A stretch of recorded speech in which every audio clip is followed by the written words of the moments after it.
whispers about them first before I absent myself from the screen. So what do we know? Tim Clare. Tim is the author of 2 young adult fiction books, The Honours and The Ice House. Tim, am I right in saying that they're YA, or are they all? I think they're just for anyone who would like to read them. And I read YA anyway. So anyway, 2 great books. Let's not pigeonhole them. The Honours and The Ice House. He's also the author of an award-winning memoir called We Can't All Be Astronauts. Very true. He presents, I've said it's the cult creative writing podcast, Death of a Thousand Cuts, because I think it is quite cult, actually. So this is for anyone who wants to know how to write a novel, write great fiction and get published. He's helped hundreds of aspiring authors with his free writing courses by podcast, Couch to 80K Writing Bootcamp, and the 100-Day Writing Challenge. And he's also a stand-up poet with several award-winning 5-star shows under his belt. So incredible roster of genres and experience and achievements for him as a writer. I'll tell you about his book in just a second. I want to tell you about Hannah as well. Hannah Jane Walker is a writer from Essex. She makes poems, plays, pieces for radio, poetry, public art, and she facilitates workshops. She's just launched a podcast series called Human Resources and has recently, or maybe still is, doing a very interesting stint as artist in residence at Cambridge Biomedical Campus, Addenbrooke's Hospital, where she's been collaborating through creative writing workshops with medical researchers. And she says that her work is about the difficult, uplifting moments we face in the process of being a person. So, about their books. Tim's book is called Coward: Why We Get Anxious and What We Can Do About It. And the motivation for this book is Tim has suffered from anxiety and panic attacks for over a decade. At their worst, his attacks would see him curled on the floor, screaming to his wife for help, which breaks my heart. When they became more than he and his family could manage, Tim made a promise to himself that he would try everything he could to get better, every method, every medicine. So in this book, in Coward, Tim Clare explores all the possible treatments for anxiety, from SSRIs to hypnosis, running to extreme diets. He interviews experts and becomes a guinea pig, testing their methods on himself. And at the end of a year of many ups and downs, he discovers what helps him and what doesn't, and therefore what might help others. Most of all, he comes to rethink anxiety and encourages all of us to do the same, which I think is tremendous, because I am also partner to somebody who suffers greatly with anxiety. So I'm really interested to hear about this myself. And I know a lot of people out there are either anxious or know people who are anxious. And then Hannah's book, which I think is in a really interesting dialogue with Tim's potentially, is called Sensitive: The Power of Feeling in a World That Doesn't. And Hannah says she's a very sensitive person, along with at least a fifth of the population. Like many, she was conditioned to believe that this was a weakness and a trait that she should try and overcome. When she had her first child and realized that her little girl was sensitive too, she decided to find out whether sensitivity might in fact be a positive trait. Her questions led to some fascinating answers and ongoing research that suggests survival and thriving is not only limited to the fittest, but also to the sensitive. If you are someone who knows somebody who sat at the edge of a party as a child, that was me. That was me. One of my earliest memories was standing at the edge of a dance floor at a campsite in Devon, desperately wanting to join in and feeling utterly incapable of placing myself amongst human beings in that way, totally vulnerable. So again, really, really feel for this book. Thank you both so much for agreeing to record this. I hope that you have a wonderful conversation. And without further ado, I'm going to absent myself and pass over to you for wherever you would like to be. Everybody watching, Tim and Hannah. Thank you, Sherston. Thank you. And lovely to be here at Crossing the T's. Firstly, where I just wanted to begin is I think it's really interesting. This isn't really a question, it's just an acknowledgement that Tim and I were both East Anglian writers. We know each other through networks and we've got friends in common. At one point in our lives, we were flatmates. We're a very similar age. We both have daughters and have become parents in the last 5 or 6 years. And I think it's really interesting just that at an approximately overlapping time, we've both approached books which kind of explore something very fundamental about our own natures and in relationship to parenting. So that's not even a question. I just thought it was really interesting that we have those variables in common and that we've arrived at not the same. The books do very different things, but just how interesting that is as a thing in itself. I just like, wow, yeah, how weird. Hannah, can I ask you the first question? Because unless you had one to like kick us off, or because I want to ask you an opening question, and in a way, it's unfortunately going to be like maybe one of like the least interesting questions that I want to ask you, but I think it's important that we kind of get everybody on the bus before we go off on our magical mystery tour of sensitivity and anxiety, which aren't the same things. And that's why I just want to get like our definitions down, because we use all these terms in the lay world, like people use them. Sometimes we use them interchangeably.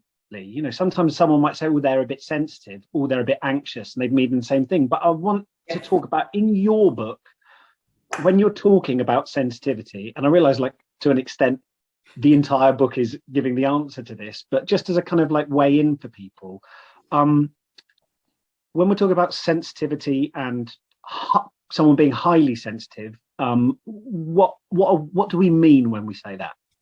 Well, so that's really interesting, because although I am talking about high sensitivity in the book, because I have to really, because it's really important to use that as a push-off ground, what I'm really talking about in the book is sensitivity as a skill and an attribute that is available to everybody as a kind of like resource to draw on. And that's where I try and shift the book towards. But obviously as a starting point, it's really important to define what psychology and science have found out about sensitivity so far, what we know about it so far. So a psychologist and author called Elaine A. Aron wrote a book in 1995 which defined 1/5 of the population and all living organisms. How they showed that, I don't know, because how you can find out whether a fish or a giraffe is highly sensitive, I just don't know what those tests would look like, can apparently be termed something called a highly sensitive person. And by that, they mean somebody who's more sensitive to subtleties in their environment,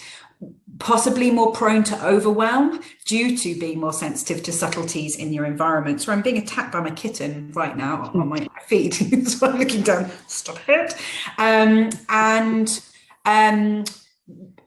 Has a greater depth of sensory processing stimulation within the environment. So that's understood as both being a sensitive body in whatever space you find yourself in, and sensitive in terms of feelings and emotions and the feelings and emotions of other people around you. So that is the definition, in my words, not in the words of Elaine Aron, of what a highly sensitive person is. And they say 1 in 5 people can be termed as such, which to some extent I am on board with. I'm very supportive of that work. I certainly relate to that work myself, but I think there's interesting questions raised around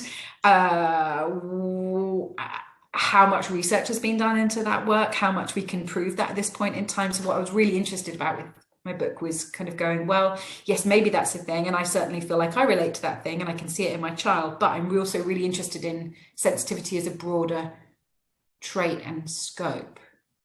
Shall I ask you the same question? I'll ask you the same question. How do you term anxiety? Well, I think it is a bit like you were saying. Anxiety in itself, like in the book, I often use the term anxiety to mean like disordered, pathological, disproportionate anxiety. So Right. like being scared or paranoid or becoming like I would sometimes something would set me off, like I'd open the cupboard and a tin of chickpeas would fall out and make a big bang. And I'd be like going, oh, oh, oh. And like clearly that is anxiety. When I say that's anxiety, what I mean is that's kind of like out of proportion to what's just happened. And so anxiety itself is like common to all human beings, except a few people with sort of very specific genetic disorders. And again, like a threat response is common to almost every organism that's ever lived. But when we talk about suffering from anxiety, right, then that's something a little bit different. And that would be what I'd call like severe anxiety. So that's like worrying all the time. And as soon as you deal with one worry, like you feel oddly flat and you kind of look around for the next thing to worry about, or panic attacks, which I suffered from. Or so it's kind of like, when I talk about anxiety in the book, I'm using it as a sort of lay term for severe anxiety, disproportionate. Maybe it's it happens like very intensely in the moment, or it lasts a long time. So you have a shocking experience and hours or even days later, you're still amped up and on edge and in that kind of threat perception mode. I want to ask you something about sensitivity. You were talking about environmental sensitivity and emotional sensitivity. And I think a lot of us are used to the idea of someone being sensitive, that they sort of take offense to things quickly, is often how it's used when people did you find that people, I'm going to ask you some questions that I know the answer to because I've read the book. So like we got to play this game of kind of like going, Hannah, treat me like I haven't read your book. But I want to ask, did you find that there was always a link between the two? Like I once, really early in my relationship, before I'd married my wife, she saw me crying because I couldn't find, because my two socks were different textures and I got in a flat because it really was bothering me and it really upset me. And I wasn't joking, like I really felt like that. But are like physical sensitivities and sensory sensitivities and emotional sensitivities, do they tend to be found in the same people, or are they completely different? What did you find? There's a really grey area in research, which is quite contentious actually and quite inflammatory. Like there's a lot of just really contradictory opinions out there about where the line is between physical sensitivity, is that the right frame? Or sensory sensitivity and emotional sensitivity. And there's like some really crass divisions that have been drawn over the years by psychologists and psychiatrists which have then sort of been revised instantly, whereby people have gone, no, sensory sensitivity is to do with being on the autistic spectrum, and then somebody's gone and emotional sensitivity is a separate thing, and then they've done further research and they've gone, actually no, it is really not that clear at all. It's a sort of scale whereby people will the way that I understand that it's understood currently, and it's obviously bound to revise again, is that there's this sort of scale, like high sensitivity at one end and not so high sensitivity at the other end. It's not termed as being not sensitive because everybody's sensitive to a degree. It's just that there's a much higher proportion at one end, and that to be at either end of that scale, maybe because of sensory sensitivities and maybe because of emotional sensitivity, and some people have both. But what they did find in a lot of the research, and I can't quote the studies to you because your book is so brilliant at doing that in terms of referencing the studies, is that people, when they were describing the sensory sensitivities and the research that was done into that, they found with people who were defining as highly sensitive that they would have sort of one dominant sense, which they were particularly affected by. So that might be touch, like feel a fabric on skin, or that might be, for me, it's and you know this because we all shared a house, it's visual ordering of sort of things within spaces and rooms. I'm very affected visually by things which I'm not proud of like rearranged other people's bedrooms because they're in what I consider, it's upsetting to me. There's a sort of disorder to it which I need to sort out. So certainly it's not that across the board somebody will have broadly necessarily all their sensory sensitivities. So it's one of those things where it's sort of catching a lot of things which may overlap with other diagnoses it sees. What I found really problematic in the research for the book, actually I don't even know if I should say this, yeah, I am going to say this, was that I came across some studies which I really disagreed with, which said being a highly sensitive person is not a disorder, it's a trait, but everything else that is to do with sensory sensitivity is a disorder. And I was like, how can you, that's a very crass and untrue, as far as I can see, division. And I'm not sure who that's helpful to. So I found that area of research really difficult. Would you mind just before, would you mind like just drilling into that? I want to make sure I understand what your feeling was. You felt that saying that it's not a disorder, but all the ways that you're perceiving the world are disordered, that that sort of felt like a contradiction to you and didn't quite make sense, because if you're saying that these things are disordered, then how can it not be a disorder? Like you, well, I just, in very simple terms, how can you say that high emotional and sensory sensitivity is not a disorder, and then say on the other hand, but autism is? Like when there is such overlapping fields of understanding, and I don't see how they can have those different values attributed to them in that way, as in like one of those is like gets the good story and one of them gets the bad story. Like that makes no sense to me. I don't really. And also that we have ongoing research which is sort of saying that like some people may be highly sensitive and autistic, or one or the other, you know, like it's really complex, sort of quite individual interplay. So I was really aware when I was writing the book that although I'm very admiring of all of the work that Elaine Aron's done, that research has moved on really quickly and continues to do so, and that our language and understanding of all those things just moves really fast, and that some of those things that they may have thought were appropriate to say at that time, I now read with the lens of living in the times I live in now and go, whoa, that doesn't feel right to me, you know. So that's a really unhelpful answer, because essentially what I'm saying is we don't know. Oh no, but I understand I really understand where you're coming from.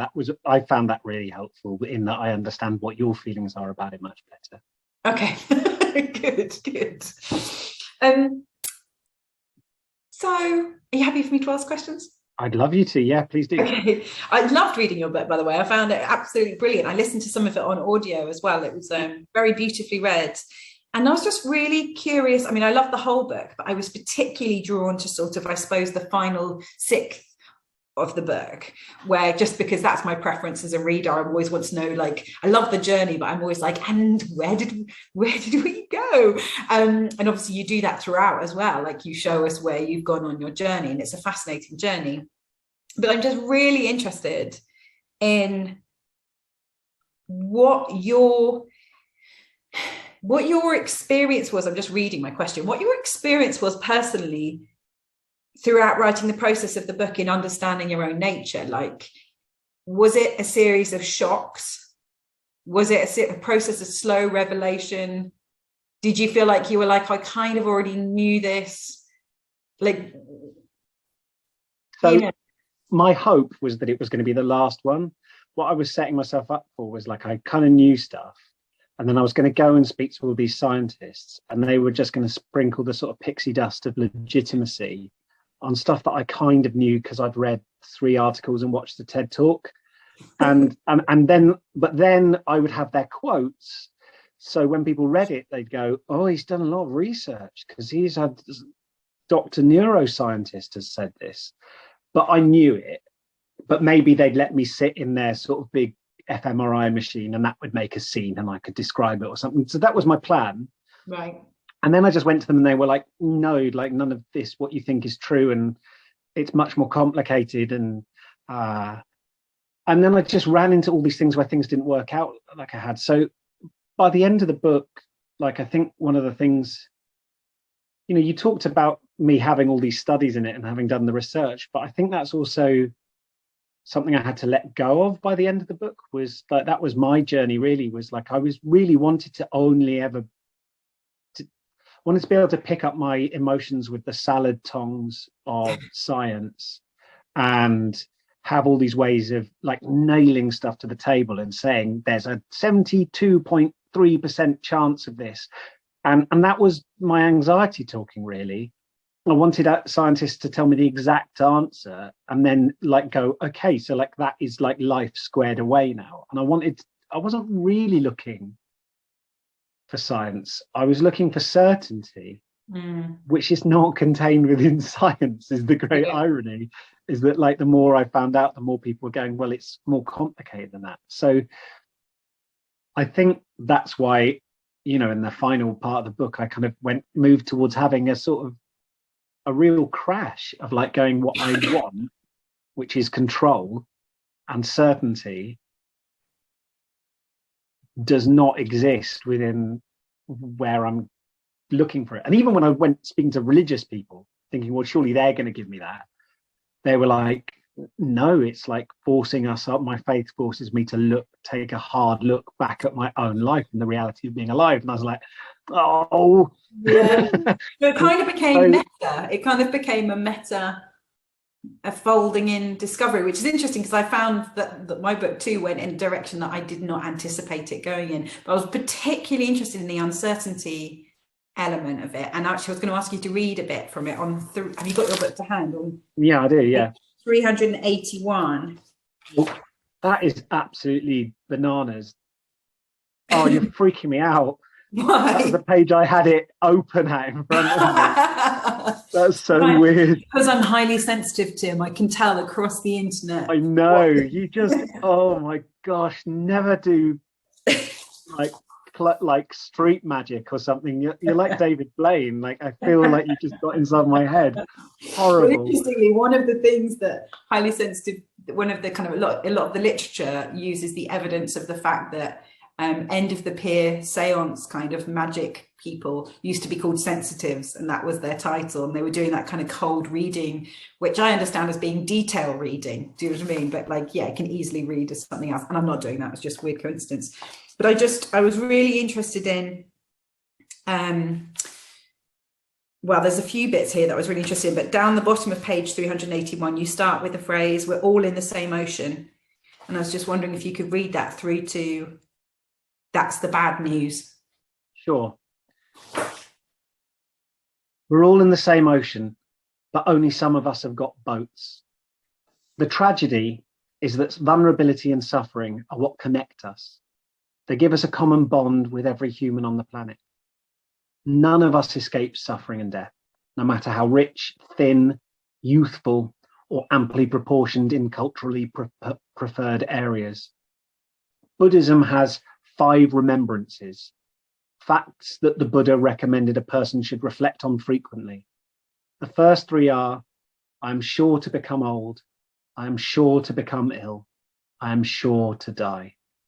Their purpose is to help us overcome our conceit or false confidence, mada, to accept the reality of our predicament, so that instead of looking for security in inherently insecure things like possessions, relationships, our looks, our health, we instead look further, deeper, for a refuge which does not change, which is not subject to death.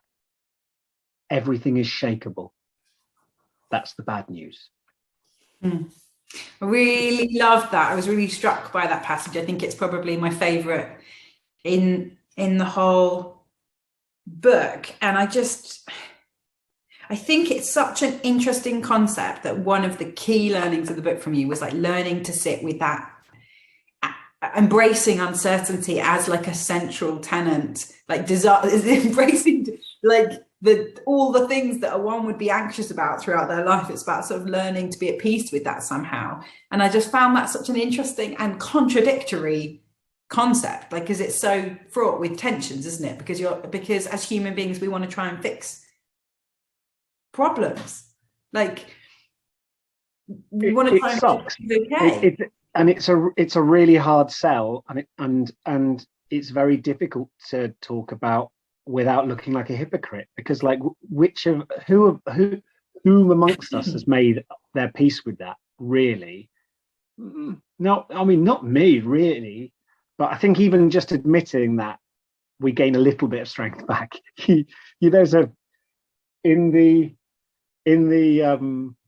so this is a weird cultural reference, but in the children's TV show Katie Morag, there's one point where like a family member of hers has got ill and died, and her mum is just sort of talking her through like death and what happens, and saying, this is how the world works. And she says, it's a really bad system.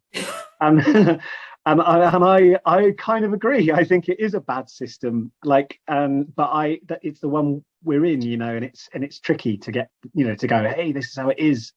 I was wondering, is there a bit from Sensitive that you'd like to read, Hannah?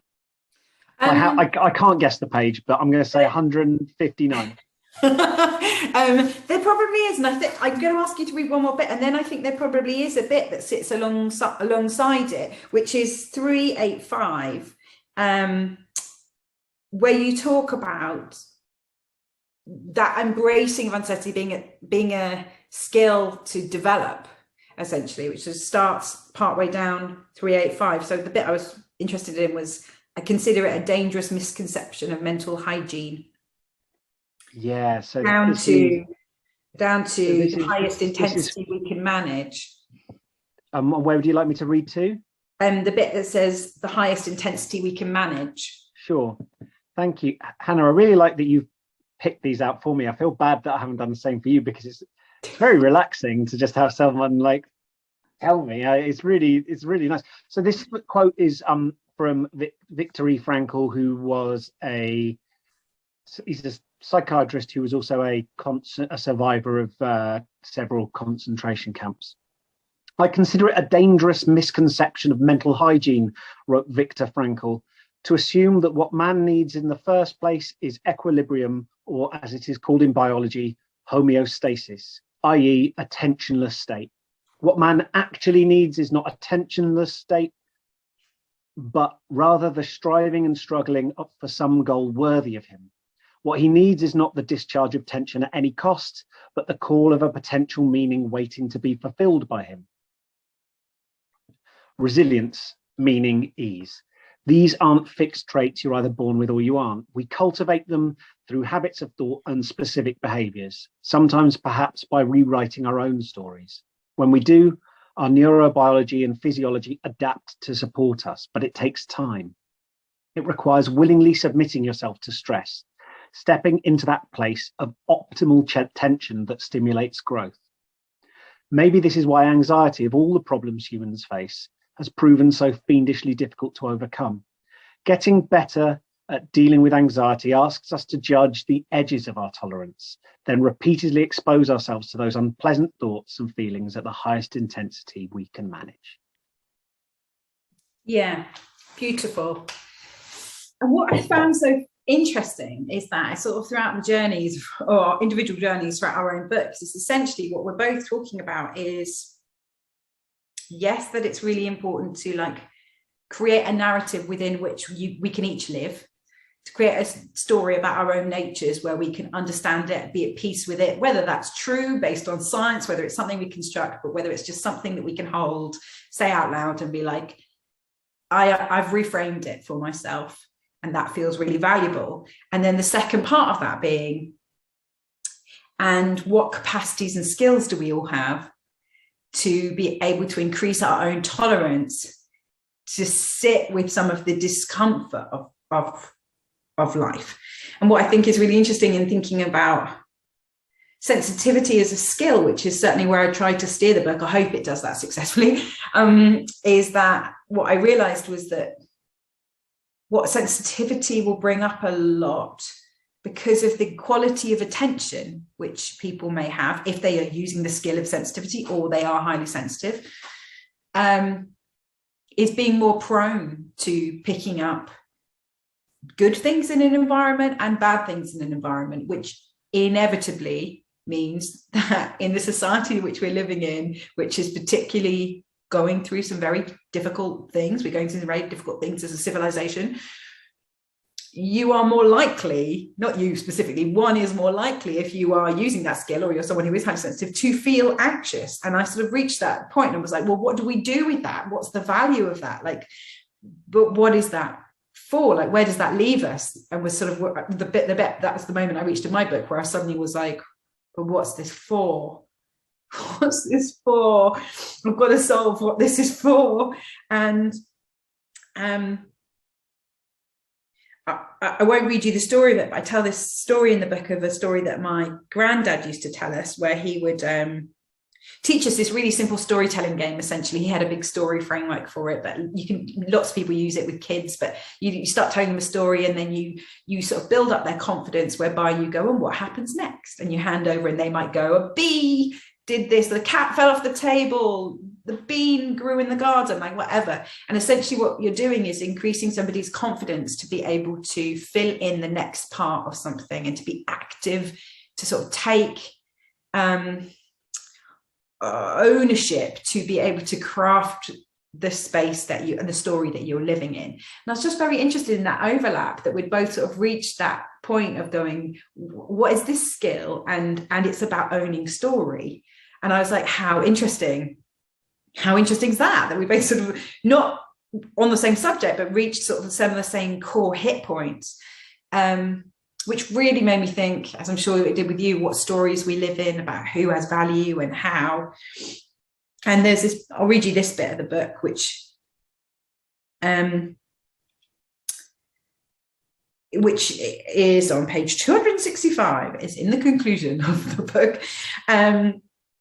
And it's in the bit of the book where I'm talking about one of the things we have available to us as a society is this great and innate capacity for sensitivity, however that is termed, physical sensitivity, emotional sensitivity, and that it's a skill that we can all be using. And the reason to do that being what it's for. And so this bit of the book says, the following quote is attributed to the anthropologist, Dr. Margaret Mead. She was asked by a student what she considered to be the earliest sign of civilization in a culture. The student expected Dr. Mead to talk about fish hooks or clay pots or grinding stones, but no. She said that the first sign of civilization in an ancient culture was a femur, a thigh bone that had been broken and then healed.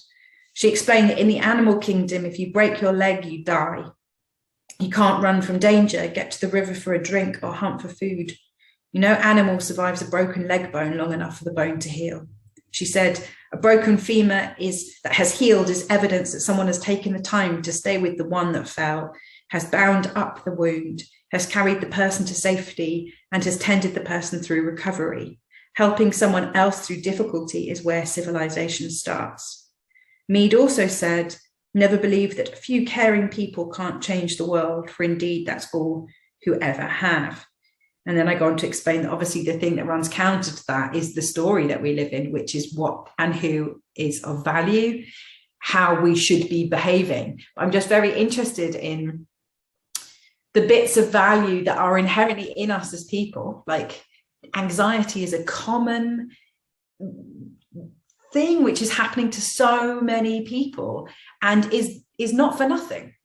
Like it obviously is a skill, takes skill to manage it so that someone can hopefully live like a quality of life that they reach for, but that it is a sort of alarm system, I think, and I think sensitivity is too. So I was just very interested in that sort of overlap and the collision with the story of sort of, it's quite hard to find language for, but like bigger, better, more, like the strongest survives. Like we've got such a flinching reaction to the idea that it seems so alien to the brain to go that anxiety is for something, that sensitivity is for something. There wasn't even a question in there. I just thought it was really interesting. No, I was going to say that I think the thing that I think the thing that I ran up against when that possibility was sort of floated in front of me was, are you like those old sort of there'd always be like a children's cartoon where like a kid makes a wish, and they'd be like, God, I'm so sick of rain. I wish there wasn't any water in the world. And then they wake up the next morning and like it's like water was more important than I realized. I wish I'd never. And then they wake up and their alarm's going off, and it was like a parable. And I always felt like what people were trying to con me into by saying anxiety is good actually is like I just had to go back to the way I was living, which wasn't working for me, but with like a new gratitude for, I guess I'm glad anxiety exists after all. But you're not talking about that, are you? You're talking about, to a certain extent, us are shifting. Like, what you're talking about is more radical than that, because you're talking about shifting our whole society to. Yeah, which is deeply problematic in a book. I realized when I was writing it, I was like, uh-oh. Well, it requires work. Like, it's ambitious, and I wonder if you could talk a little bit about, maybe let's shrink it down a little bit, to like, you know, when we're affecting people in our environment. So somebody, you know, who reads your book, you know, comes across a child, or they're aware of someone, a child or an adult around them who seems to have particular sensitive, you know, be highly sensitive. What kind of world does that child need to be in to thrive and to get to use their skills? Well, to help us all, basically. What kind of environment do they need to be in? Yeah, well, that's a really interesting question. And oh my God, I've forgotten the researcher's name. I interviewed so many people. Professor Michael Plous is particularly doing work on that at the moment at Queen Mary University, London. He looks at kind of environments, which environments are optimal for different types of people. And what is really interesting is that, yes, there are some variables that like work better for different types, such as they found that, for instance, smaller groups work better for children that have been defined as highly sensitive, and environments which have less consistent competition as the main engagement method in education. But that's really problematic, isn't it? Because like you, I extensively worked in classrooms and education settings, and the system is the system that we have. And like, as flawed as it is, it's still a radically brilliant system if you look at education around the world, although it's deeply problematic in some ways. And to a certain extent, highly sensitive children and highly sensitive adults just have to learn to operate in the world as it exists now. However, so I really think that there's a million books and there's a million things that like you can go like, oh, let's change the physical environment, like let's change the sound environment. But actually, I believe personally that the most useful thing is the story that somebody has internalized within them about what their value is. So, and that is really unfortunate because you don't get to pick who your parents are. You don't get to pick the environment that you've grown up in. So, you know, highly sensitive children will be spread across a range of environments. It's not like they're just born to like, you know, cooing parents. You get highly sensitive children who've grown up in really abusive situations too. But studies that have been done on kind of mental health and highly sensitive people and children, the most problematic turnout is people who've been asked to operate in a world in a way which is not in tune with who they are. Like they're not being really them. They've learned a set of disguising behaviors, masking behaviors, quite often bravado, as a sort of like, often somebody who's saying, I'm not sensitive. Often the people who will say they've got the biggest problem with sensitivity are the people who are most sensitive. And it's because they've been given a really bad story about themselves. So the thing that really is particularly problematic for a highly sensitive child in particular, which I think is problematic for us all, is shaming when it comes. So when someone is exhibiting a behavior in an environment, so say my daughter is, we had a scenario today, actually. I was at the office, it's half term. I take her into the office because holidays, and she's really particular about things like her cuffs on her jumper being exactly straight, the pieces of fluffy hair being tucked back, and she has a thing about her socks being pulled right up to her knees and then her leggings being pulled down over the top, which is practically a physical impossibility. She is like really sold on it, like, and won't let it slide. And we were in a really big hurry and I was trying to get out the door and I was like, could you just leave it? I'm not going to do it. I'm not going to fix it. And to her, it was really important. And so she just lost it. And because I was in such a hurry, I was carrying my laptop and a load of books and I knew there was someone in the next office, I was saying things like, that's enough now. We've got to go. Stop it. You're making a fuss. I'm not giving in. And I had to stop when I got outside. But I had to stop when I got outside. And essentially what I told her was, you're upset about something, and it just so happened to be with a physical sensitivity issue. I'm telling you, you're being stupid and that you need to stop it, which then in turn made her anxious about the fact, made her anxious about that thing and taught her to sort of shame about it. And then I heard her say, I'm so stupid. And I was like, oh. And that is like parenting 101 of what not to do with a highly sensitive child, is to teach them that their own nature and their own response to things is a problem. So the biggest conundrum of being a parent, I think, of a highly sensitive child or friend of a highly sensitive person is like, you might think that they're being really difficult, but the worst thing you can do, the very worst thing you can do, is point out to them how difficult they're being. So you have to like develop your own capacity to be able to respond to that with curiosity and empathy and care, while still keeping in place the boundary of like not giving in to them the whole time, because the world is not governed in the way that we all get what we want all the time and we can all do what we want all the time. So I think it's like, I'm not meaning to say, oh, poor me, I've got a highly sensitive child. I love my daughter. I wouldn't have her any other way. But I do think, there's so many of us that are highly sensitive. And I think living and being around highly sensitive people is quite a lot of extra work sometimes for the people around us, because you're having to do that dual job of extra contingency managing ourselves. But you're having to self-regulate as well. That's the other thing, is you're having to deal with your own feelings that come up, because if you're sensitive as well and someone else is, then you're just like a tuning fork, and then they go off and you start resonating with that, and actually before your words are even coming out of your mouth, you're feeling exactly what she's feeling, and then you feel stressed and agitated and things aren't right, because you've picked up on that emotional feeling before even you've made decisions about it, and then it's put into, and her thing is, I've got to get my socks and leggings exactly right because they feel snug and I feel nice and tight in there and there's no wrinkly bits down the back of my leg. But for you, it's like, I've got to get to work on time because otherwise there'll be judgment, otherwise it won't be okay. If we can just get in there and I can put my bags down and be at my desk, then I'll be all right. And those two things are two explanations for that inner feeling of just sort of milk all stirred up in coffee, right? Like, it's just that feeling of I'm not okay. And as adults, we've often got a sort of more sophisticated grown-up story for why we're not okay, but it's sort of no more rational than my socks aren't right. Right?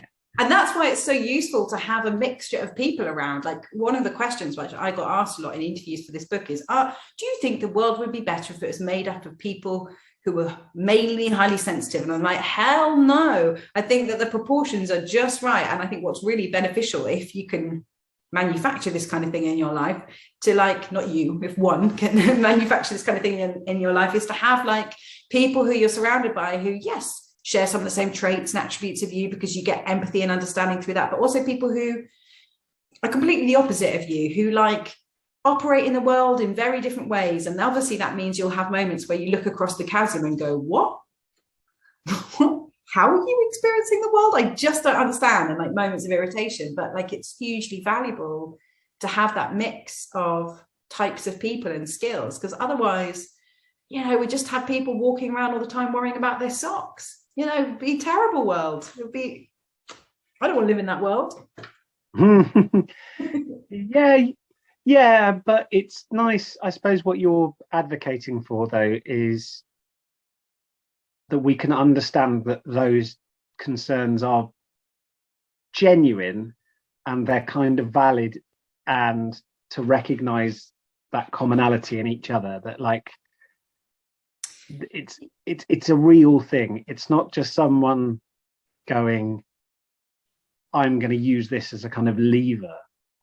Yeah, it's that we only tend to see the negative a lot of the time. We see like the problem with the socks, but like what's not given value and given very good story and narrative and airspace and understanding, what's not on pay scales or particularly praised in our children or in each other, is like, you were really caring there. I saw you really care for that other person. That was a really big achievement. Well done. Because care work is an invisible part of the fabric of our society. We can see that in who gets paid well and how invisible care work is in our society. And that we don't sort of go, oh, you noticed a really high level of detail in your environment there. Gold star for you. What we praise and what we reward is you got the highest mark and came fastest in the race.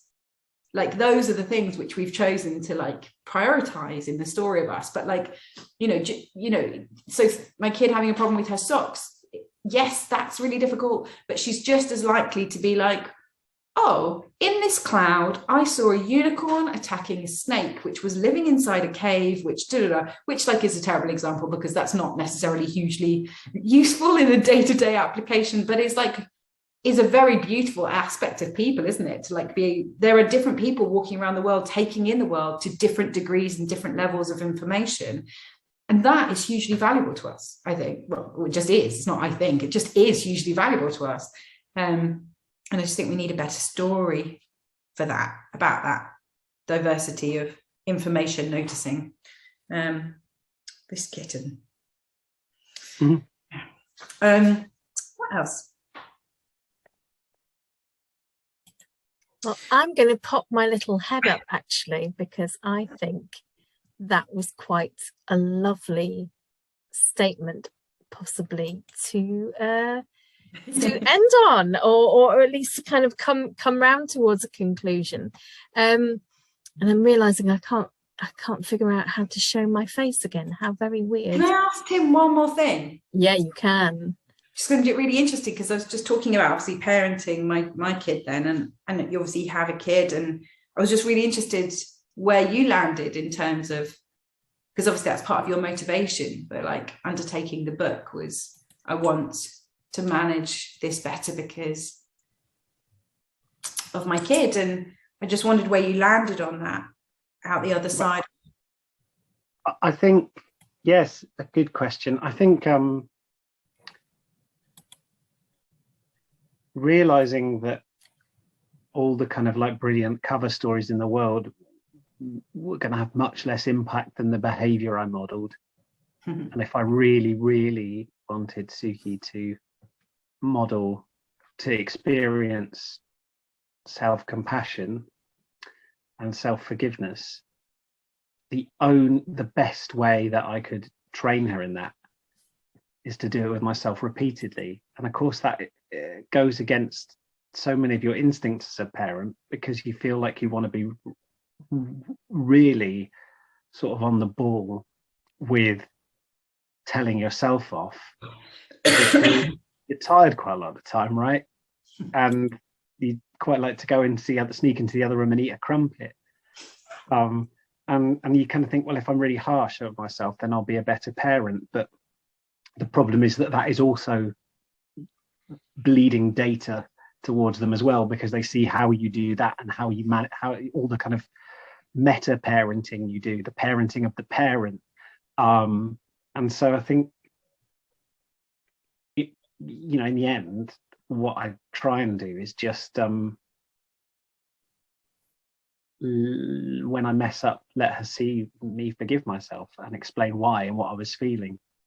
And she often gets quite bored quite quickly. Often those moments where I feel like I'm sort of sitting down, on the riverbank with her, and we sort of skim stones in. I say, kiddo, back there I was out of line. like she's really bored with me really quickly and will just sort of try to push me in or punch me in the nuts as a way of making me shut up. But you know, it's at the end of the day, it's like that moment that you were describing I could really empathize with, because I've been in 1,000 like it, and it's just sort of stepping back and not trying to hide those moments with embarrassment. I'm not trying to be a perfect parent. I'm pretty dreadful sometimes, and I'm way too exuberant as well, and I'm awful in the playground because I'll get really overexcited, start monkeying about, and then I'll have like pushed the roundabout too hard, and someone else's kid will be crying, and I'll think, oh my gosh, they must think I'm the most awful human because I was going too fast, and or I've been prancing and shouting too loudly, and it made it all about me. But sort of I just try to be present and try and be honest, and try and be me, and I think, and try and forgive myself, and not try and make myself parent better by continually keeping a kind of rogues gallery of all my biggest mistakes that I sort of bring out whenever I think I'm at risk of sort of becoming too relaxed. Like, it's just like, yeah, I'm going to mess up a load, but like, I'm just be kind to myself. And then the main takeaway message of this is going to be, yeah, you're going to mess up a bunch. Just be kind to yourself. Yeah. That's great. Really useful reminder for me. So thank you. Thank you. Really, really interesting hearing you guys talk. I really feel for this kind of thing, like, what is it for? What is the anxiety for? Why? When I'm out and about with my husband, I get this kind of inkling about anxiety as a positive, or hyper alertness, maybe to call it, as a positive force, without wanting to sort of be some kind of Paleolithic caveman diet essentialist. But when we're out and about, he's the one who sees the tips of the deer little ears in the grass. I would move past that, never see it. He sees that. He sees the cuckoo flying between the trees. He's on alert. He's sensitive to environmental details. He's on the whole time. And sometimes I can imagine a life that's nomadic, that's more basic, more oriented towards natural phenomenon, where all of that is really useful.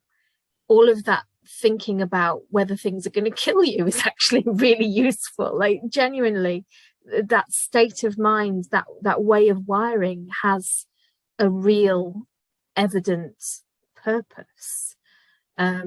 So wonderful to hear you like trying to think about where the use of it is. And then also this thing about optimal tension and building resilience, and whether it might have been possible for some people to build resilience over these past few dreadful years, or whether in fact we're all in a state of suboptimal tension. I don't know whether either of you have anything to say about that, about kind of the tension that we're all under. Well, I found things really difficult in the arts. That's been very tensional, but I don't know about you, Tim, but I found the reduction of the size of my life very relaxing.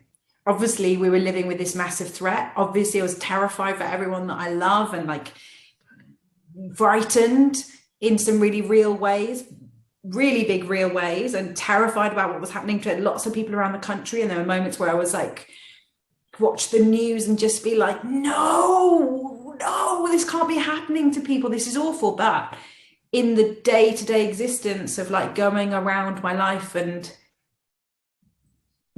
so I really noticed a sort of, the alertness was still there in terms of like sensory sensitivity, just the sensitivity is still there on high alert, but that I was less stressed by things in my environment because it was a smaller environment that I could control. I mean, but then contradictorily to that, we were homeschooling, which was incredibly stressful. So, you know, that was the kind of set of tensions in place, was like empathy for the situation which we were all in, but like going, actually, you know, for instance, I really enjoyed not being on a train going place to place, which I've been doing for 15 years of my professional life. And I suddenly was like, oh, that's really bad for me, really bad for me.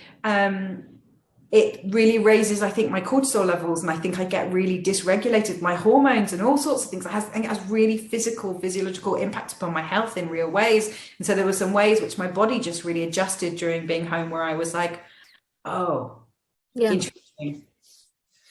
How about you, Tim? Did it make a big impact on the environment that you were in, or had you already been working from home? And I had already been working from home, but it was a massive shock to the system, and I write about it in the book. But it kind of, for a short while, I think, you know, just sent me off the deep end, really.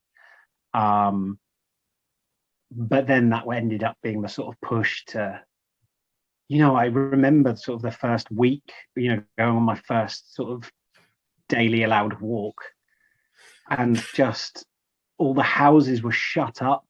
People had put, you know, people were isolating.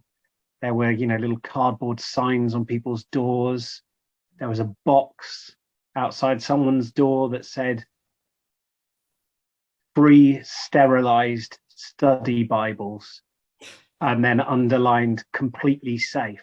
And they were like wrapped in plastic, and they'd all been sprayed with disinfectant. And, you know, like your street goes from kids out playing, to sterilized Bibles.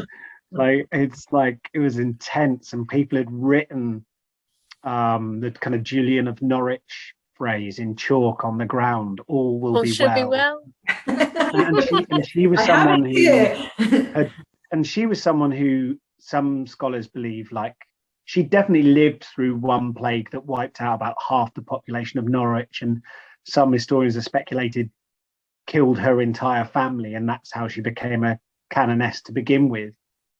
So, you know, like, I'm not sure that the sort of 4-year-olds who were chalking these things up were like necessarily doing that, but you know, she became kind of like an icon to people who were self-isolating, because she, you know, I've been to her little the cell that they made, that they reconstructed, that is in the place where she was bricked up, basically.